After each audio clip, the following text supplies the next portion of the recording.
Hello. I wonder if you realise what today is. Today is literally 6 years since Brexit. It's also, oddly, I think 29 years since the premiere of the Disney film Pocahontas. Now, the Disney film Pocahontas is a very strange film. I have quite a lot of fondness for it, but it was never planned to be second rate, and unfortunately, that's exactly what it became.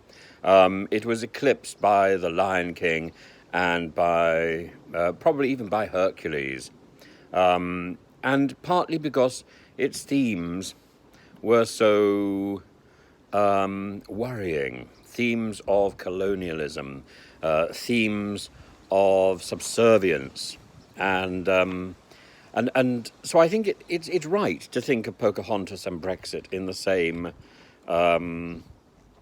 same thought. So, is Brexit the most important thing to have happened in Britain in the last 6 years? Well, I think the answer is no.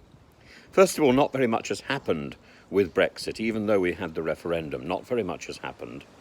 And secondly, there's a more important event which has, again, eclipsed Brexit. So for all that effort that everybody put in, rather like for all the effort that everybody put in at Disney for Pocahontas, Brexit has been a bit of a damp squib.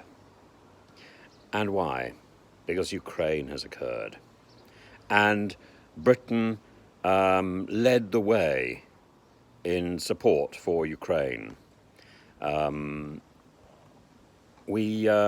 We needed to ensure that we helped Ukraine. Not enough, admittedly, but we helped Ukraine enough to stop Putin riding into Kiev and installing his own puppet regime, which was clearly his intention. History repeats itself. If you think back to 1948 and 1949, with the storming, the siege of West Berlin by Stalin, and the response of Britain, particularly of Ernest Bevin, the then Foreign Secretary, a worthy and statesman-like Foreign Secretary, in contrast to the one we've got at the moment.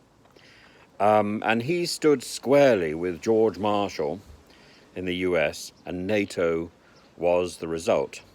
A transatlantic military alliance whose aim was to defend the West from Soviet aggression with the principle that an attack on one is an attack on all. Absolutely fundamental, and it's been central to the defense of Ukraine.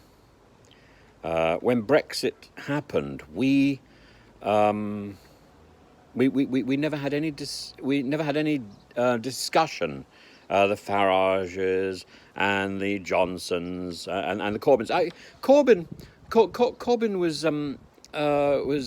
in Brussels yesterday, marching for a Turkish paramilitary organisation, an organisation which is clearly very dodgy. I mean, he's just simply doing the same thing that he did when he was supporting Sinn Féin. Not Sinn Féin, when he was supporting the IRA.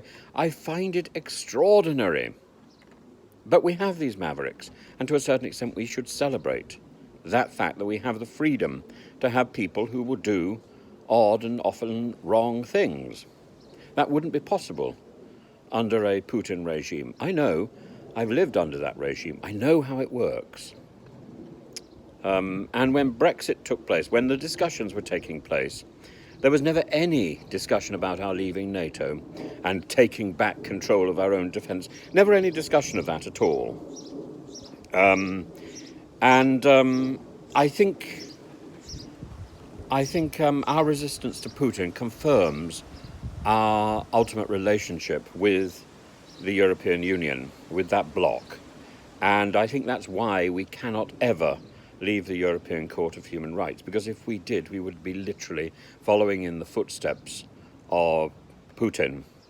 And that would make a travesty of our democracy and all we have sacrificed, not only to support Ukraine, but everything we have done since the end of World War II.